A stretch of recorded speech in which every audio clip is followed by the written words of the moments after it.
आता बातमी आहे भोंदू खरातची। अशोक खरातच्या घराच्या झडतीत मालमत्तेच्या कच्च्या नोंदी आढळून आल्याची माहिती सूत्रांनी दिली आहे। कच्च्या नोंदणी व्यवहारातून भोंदू खरातचे बेनामी व्यवहार उघड झाले असून मनी लॉन्ड्रिंग तपासाला वेग आलाय। ईडी आणि आयकर विभागाच्या धाडीत 10 कोटींच्या प्रॉपर्टीशी संबंधित महत्त्वाची कागदपत्रे जप्त करण्यात आली आहेत। खरातनं फसवणूक आणि खंडणीतून मिळवलेला पैसा जमिनीमध्ये गुंतवल्याचं प्राथमिक तपासात निष्पन्न झालंय। 500 रुपयांच्या स्टॅम्पवर व्यवहार नोंदणी न करता मालमत्ता स्वतःच्या नावावर घेतल्याचे पुरावे तपासात आढळून आलेत।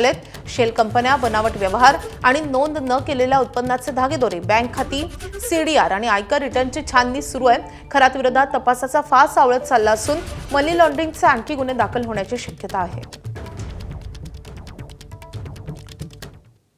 तर भोंदू अशोक खरातच्या नाशिकमधील ओकस कार्यालयात ईडीकडून झाडाझडती सुरूच आहे।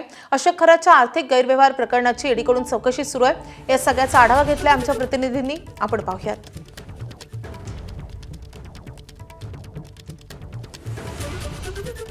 नाशिकमधल्या भोंदू अशोक खरात याच्या ओकस कार्यालयामध्ये आज देखील ईडीकडनं झाडाझडती सुरू आहे।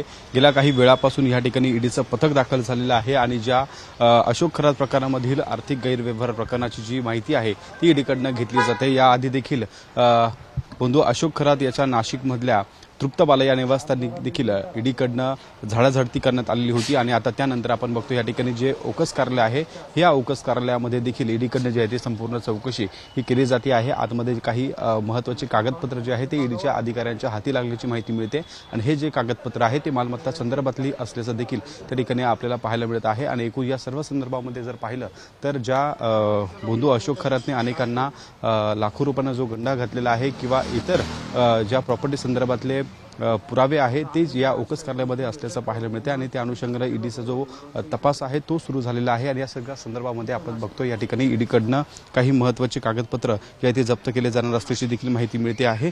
जवळपास 1 तास होऊन गेले आणि या वेळामध्ये ईडीकडनं काही महत्त्वाचे कागदपत्रांची तपासणी ही केली जाते आहे।